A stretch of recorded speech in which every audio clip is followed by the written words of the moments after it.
Okay, I'm with Kelcey Ayer of Local Natives. What time do you guys go on today? 4:45. You excited? Yeah. Are you just going around making the mini visits to press and just kind of getting into the groove? Right, yeah. We had to miss our favorite band though, which sucked. Who'd you miss? Do you know Baron Heaven? No, I heard a lot of good things though. Yeah. We really got into their record early this year, and now we're both friends because it was like a mutual. They're in our record, we're into their record, and it's a beautiful thing. Is there going to be really any crossover happening? Like supergroup? Yeah. Style? Maybe just like a guest appearance every once in a while. I don't know. If we can ever get them close enough to when we're actually playing music, then maybe. But we'll see. It's been tough to kind of get us in the same room together. Cool. But cool. we were hanging out with them a little bit. Sweet. Austin's been pretty good to you guys, with Paul Lester writing you up in The Guardian for South by Southwest a couple of years ago. What does it feel like to come from South by Southwest, where you're playing in a bunch of like smaller venues, to a show like ACL, which is just a massive audience? Yeah.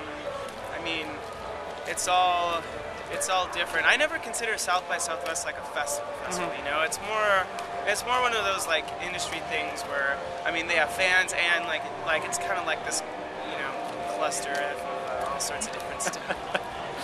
But it's cool. I mean, we're playing all sorts of different like scenarios of shows during this whole year. So it's kind of like we put our show hat on, and then we take that off, put our festival hat on, and then we take that off. How different are those hats? They're does one have like a flower on it? They all or have their ups and downs. They're all decorated differently. Yeah, like because when we're playing a show in like a venue, you have the room, you can hear like the people like talking and breathing and like listen and like see their faces and hear your voices bounce off the walls. Festivals, it's harder, I think, to vibe a little bit with that in that way, but it's cool because you're just playing to a sea of people that are all there. I mean, usually trying to check something out.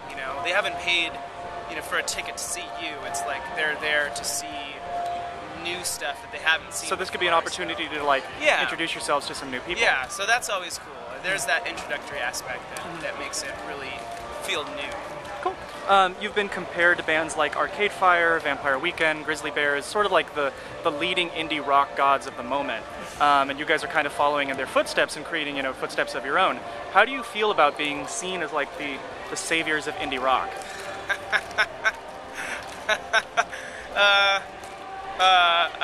I don't know. You're like the next evolution in I'm not in sure. the genre. I'm not sure if that's true. I feel you don't.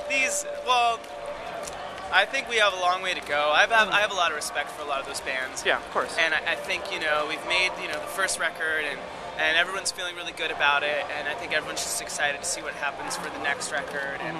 And yeah, I mean everyone just feels really blessed and really like just happy that it's been received as well as it's been, and the comparisons are awesome. I mean, it's not like we're getting compared to like shitty bands, like these are pretty great bands.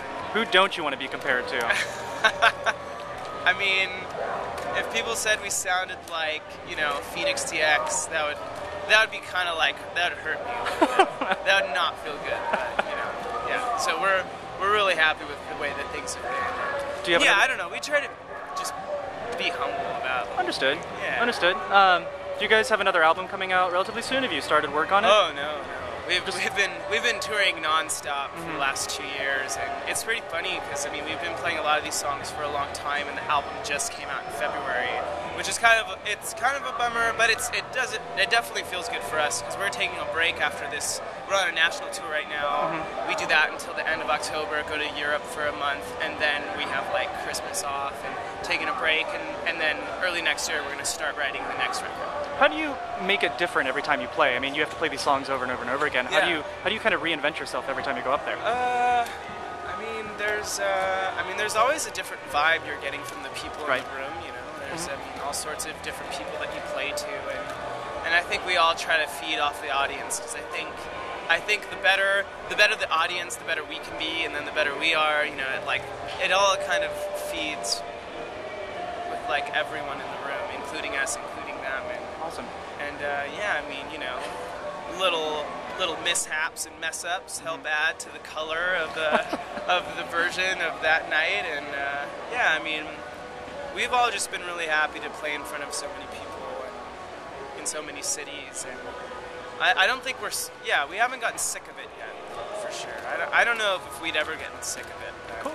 I can understand. We do want to write new music, definitely. Last question. You guys drew a lot of inspiration from Gorilla Manor, the place where you were living all together as like one large group, right? Yeah. What was that like? And can you share any like experiences that kind of defined that time?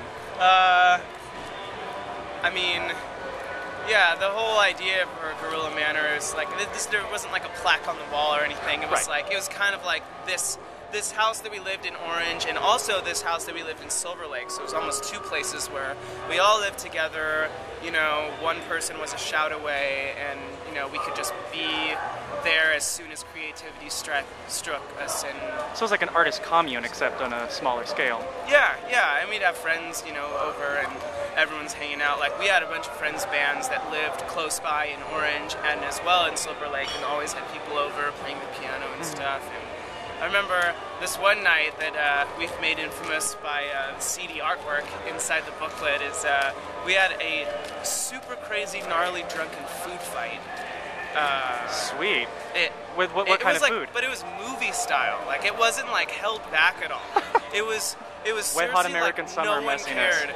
Yeah, I mean even like times that by like 1,000. Like nobody cared.